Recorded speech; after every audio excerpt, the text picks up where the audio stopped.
देखिए, जनजाति क्षेत्र में जिस दिन बाबा साहब की जयंती थी उसी दिन ये प्रकाशित हुआ है पूरे देश में, सभी समाचार पत्रों में, कि एक शिक्षक ने एक बच्ची के साथ में किस तरीके का कुकृत्य किया है।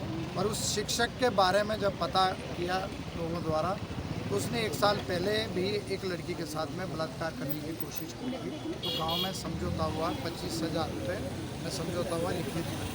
तो उसके हौसले क्यों बढ़े हैं? अगर पिछले बारी उसको सज़ा मिलती तो इस बच्ची की ज़िंदगी बर्बाद नहीं होती।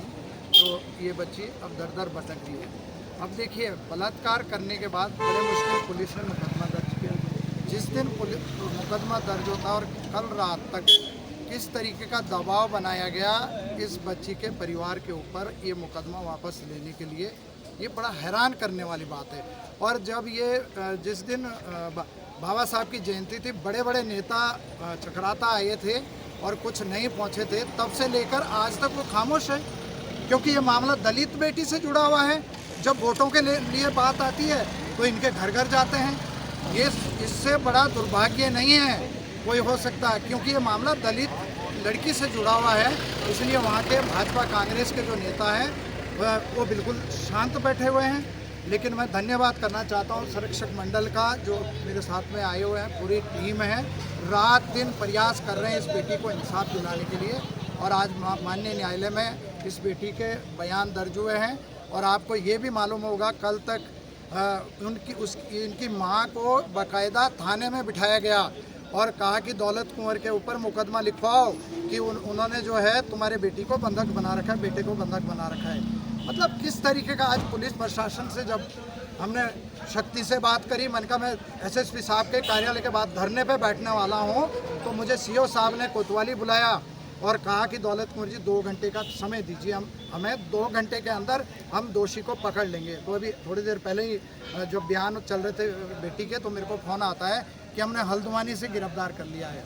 यदि हम लोग आज भी इसी तरीके से बैठे रहते तो स्टे लेके आता हूँ हाई कोर्ट से। तो इस तरीके की जो अन्याय हो रहा है, अगर शीघ्र उसको यहाँ पर सज़ा नहीं दिलवाई गई तो हम समझ सकते हैं कि इसके पीछे नेताओं का हाथ है। तो आप सबका बहुत बहुत धन्यवाद। अब लोग आज़ादी के बाद अब भी ये पंचायत प्रथा समझौता, इस पर क्या कहेंगे आप? ये तो जौनसार बावर को कोई अगर कहता है कि वो आज़ादी की श्रेणी में है, तो शायद वो कहीं ना कहीं धोखे में है। जौनसार बावर के अंदर कालसी से ऊपर और हनोल तक कोई संविधान की कोई भाषा नहीं जानता।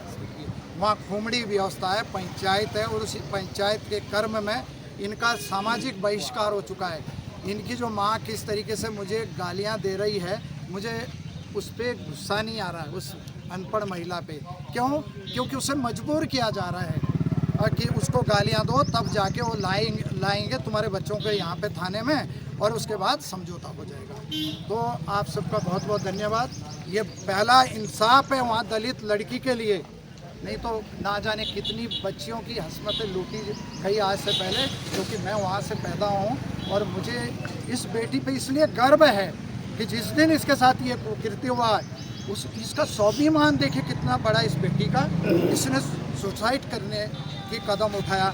उसके बाद जब ये दोनों हॉस्पिटल पहुँचे, तो मुझे, जब मैं वहाँ गया इनसे मिलने के लिए, तो दूसरे दिन मेरे पास आते हैं, मुझे कहती है कि अगर तो आप मेरा मुकदमा लिखवाते हो तो चलो, नहीं तो मैं फांसी में लटक जाऊंगी।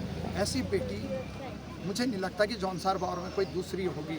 इसलिए इस बेटी को सैल्यूट है और इसको इंसाफ मिल के रहेगा। हमें संविधान पर पूरा विश्वास है और कानून पर पूरा विश्वास है। आप सबका बहुत बहुत